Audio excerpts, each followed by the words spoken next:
Place value, reading and writing numbers.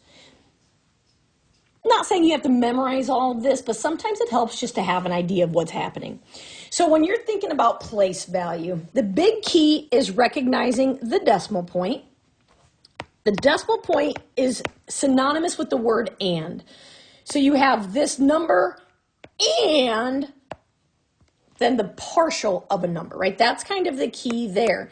And you'll notice the other piece is that everything to the left of the decimal is in groups of 3. So ones, tens, hundreds. Then we get to the thousands, the millions, the billions, and the trillions. So when I tell you, if I say the word 1,000, you should think of 3 because there are 3 values to the right of that. If you get to millions, you should think of 6 because there are 6 values to the right of that. This is before the decimal. If you get to billions, you should think 9 because there are 9.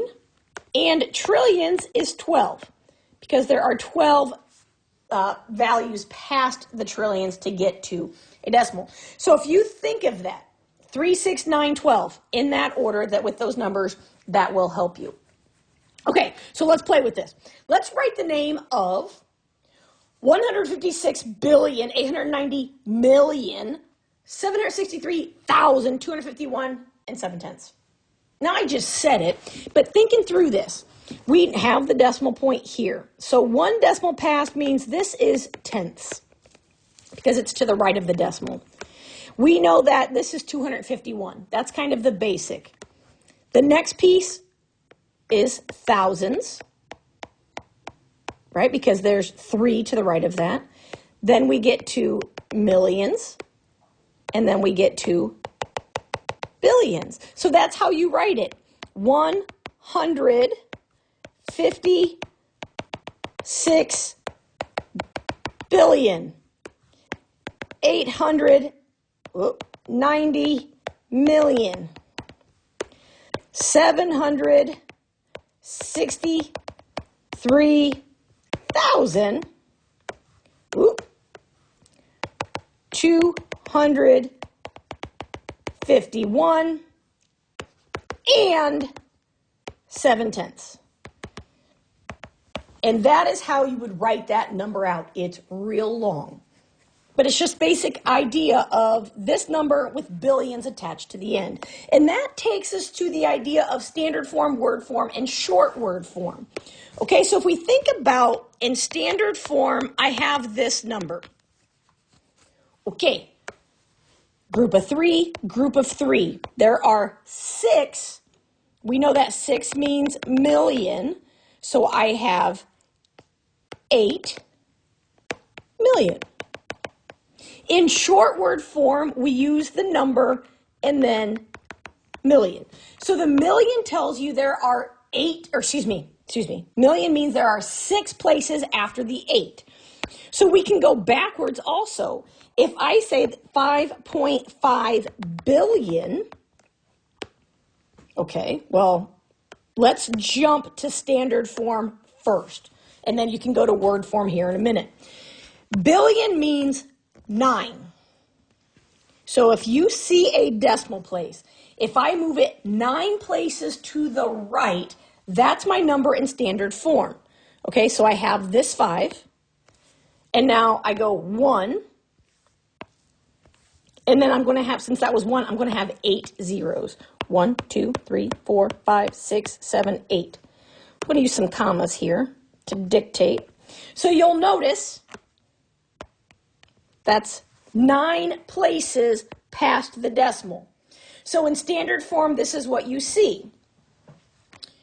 So now if I'm writing this in word form, hundreds, thousands, millions, billions. So I have 5 billion, 500 million.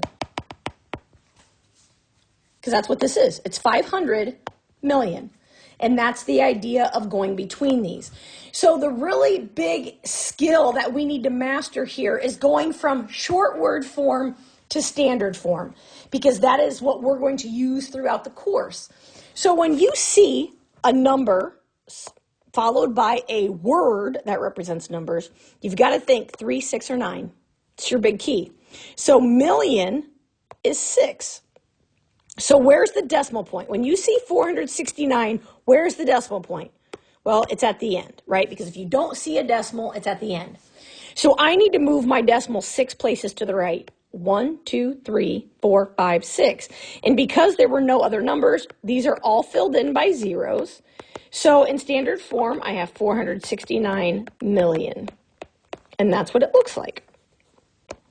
Okay, now let's look at the next one. 16.5 trillion. Trillion means 12. So I take my number. I already have a decimal point, and I need to move my decimal 12 places. 1, 2, 3, 4, 5, 6, 7, 8, 9, 10, 11, 12. So I'm going to have 11 zeros because that 5 is the first one. Now when I have 0.5 billion, billion means 9. So I have my number. I'm moving my decimal 9 places. 1, 2, 3, 4, 5, 6, 7, 8, 9. So I'm going to have 8 zeros.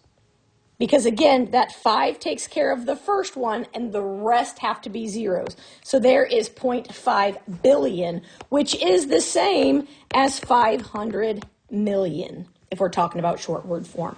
So being comfortable going from short word to standard is an important skill that we're going to be using throughout this course.